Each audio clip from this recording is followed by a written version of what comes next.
कहानी के बारे में। एक मैंने बहुत ही इंटरेस्टिंग कहानी पढ़ी है और वो मैं ज़रूर बताना चाहूँगा आप लोगों को। कहानी इस तरह से है कि जापान में एक समुराई था, उसका नाम था यूकी। अब क्या था ना कि यूकी बहुत आलसी समुराई था। वो प्रैक्टिस नहीं करता था और वो बड़ी बड़ी चीज़ों को अपने मनगढ़ंत दिमाग में सोचता रहता था कि जब वो न अगले मतलब कि वो बहुत बड़ा समुराई बन जाएगा तो वो अपनी लाइफ स्टाइल कैसे जिएगा, उसकी कितनी पत्नियां रहेंगी, वो कितना एंजॉय करेगा। और उसके सामने बड़े बड़े योद्धा घुटने टेकेंगे, सिर उसको हाथ पैर प्रणाम सब कर लेंगे जो है। तो वो बहुत अपने आप को सोचता रहता था, ऐसे दिन भर पेड़ की छांव में बैठ के आराम से सोचता रहता था कि मैं बहुत बड़ा समुराई बन जाऊंगा तो क्या क्या करूंगा, खूब ढेर सारी चीज़ें। लेकिन जब उसके मास्टर कहते थे प्रैक्टिस करने के लिए तो वो प्रैक्टिस करने नहीं जाता था। ऐसे करता गया तो जो उससे पीछे के लोग जो स्टार्ट किए थे, जो स्टूडेंट्स थे, वो काफ़ी ज़्यादा मतलब कि सीख गए, उससे भी ज़्यादा सीख गए और उससे भी अच्छा परफॉर्मेंस करने लगे। मतलब उनकी जो स्किल्स थी और बढ़िया हो गई। वो धीरे धीरे सीखते थे, मतलब कि उनको ज़्यादा वो नहीं था वो कि बहुत बड़ा समुराई या फिर बहुत बड़ी चीज़ें करनी चाहिए।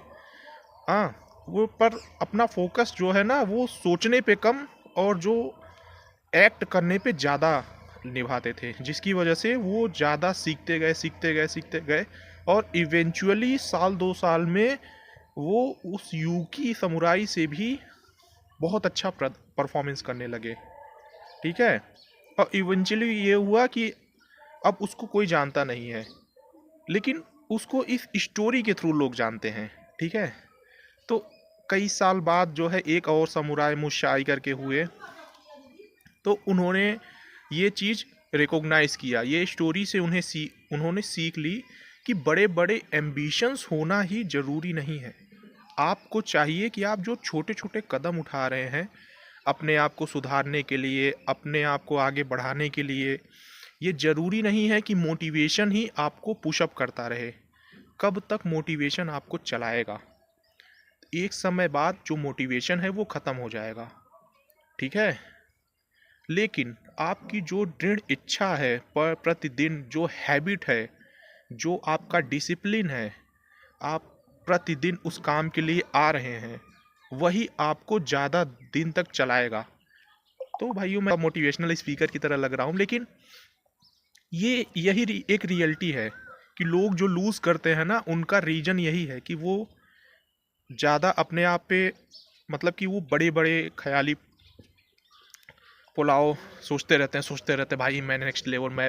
अब मेरे साथ भी यही प्रॉब्लम है कि मैं बहुत एनालिसिस पैरालिसिस करता हूँ। जैसे यूट्यूब के लिए ही ले लो, मैंने खूब सोचा कि भाई अब मैं ऐसा कर लूँगा, मेरे पास ये सेटअप हो जाएगा, फिर मैं ऐसा कर लूँगा, फिर मैं मतलब 1 मिलियन सब्सक्राइबर हो जाएंगे तब मैं कितना पेमेंट लूँगा। तो भाई 100 सब्सक्राइबर भी नहीं हुए। तो ये रीजन है, मतलब कि अब जो छोटे छोटे कदम बढ़ाता गया तो एक टाइम बाद वो बड़ा बन जाएगा, नो डाउट। उस उसके अंदर कोई थिंकिंग नहीं है कि भाई मुझे 1 महीने में 1 मिलियन सब्सक्राइबर कर लेना है, 2 मिलियन में। वो धीरे धीरे चलेगा। हो सकता है भाई उसके 1 साल में जो है मतलब 10,000 सब्सक्राइबर बने, फिर अगले साल में वो जो है 1 मिलियन पे पहुंच गया। उसके दिमाग में ये कोई थिंकिंग नहीं है, वो बस अब प्रोग्रेस कर रहा है, धीरे धीरे कर रहा है। तो एक ये गेम है।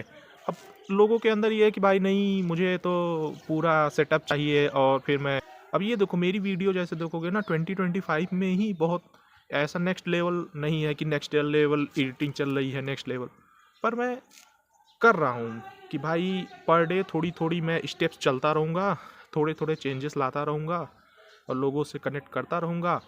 और पसंद आएगा तो लोग ज़रूर देखेंगे, और नहीं भी होगा तो कोई दिक्कत नहीं है। मतलब कि कोई ऐसा नहीं है कि भाई नहीं, मैंने माइंड में बना लिया है कि अब भाई इस साल तक मैं एकदम चीर फाड़ कर दूंगा और नेक्स्ट लेवल भाई बन जाऊंगा। तो ऐसा कोई मेरे अंदर वो नहीं है, प्लान नहीं है। और फिर मैं ये भी सोचता हूँ ना कि यार अगर मैं पर डे अपने आप में थोड़ा सा 1% सुधार करूँगा, धीरे धीरे सुधार करते करते, तो और हो सकता है कि लोग मुझसे कनेक्ट हों और वो भी कुछ अपने अंदर इम्प्रूवमेंट लाएँ, कुछ सुधार करें, जिसकी वजह से वो भी आगे बढ़ेंगे। तो जो चीज़ें मैंने सीखी है, जो चीज़ें मैं कहीं कुछ जानता हूँ, तो वो मैं मतलब कि वो करता हूँ कि भाई लोगों के लोगों को वो चीज़ें मिल जाएँ। तो आज का ब्लॉग मतलब ये क्या चल रहा है ये ब्लॉग चल रहा है कि क्या चल रहा है मुझे खुद नहीं पता है, लेकिन फिलहाल ठीक ही है यार जो चल रहा है। कोई दिक्कत नहीं है, आराम से चलने देते हैं इसको जो है। एटलीस्ट मैं कुछ क्रिएट कर रहा हूँ और मुझे भी अच्छा लग रहा है कैमरे के सामने मैं कुछ बोल रहा हूँ, तो इट्स मतलब कि इट्स गुड। इंग्लिश मेरी वैसी इट्स गुड। तो चलने देते हैं। सो नेक्स्ट टाइम मिलते हैं। आज मुझे जाना है अपने दोस्तों से मिलने प्रयागराज, तो नेक्स्ट ब्लॉग में मिलते हैं। कुछ क्लिप्स भी मैं डाल दूंगा इसमें। और ये क्या है, स्टोरी है, ब्लॉग है क्या है पता नहीं, चलने दो यार। ठीक है, मिलते हैं नेक्स्ट ब्लॉग में। Bye bye.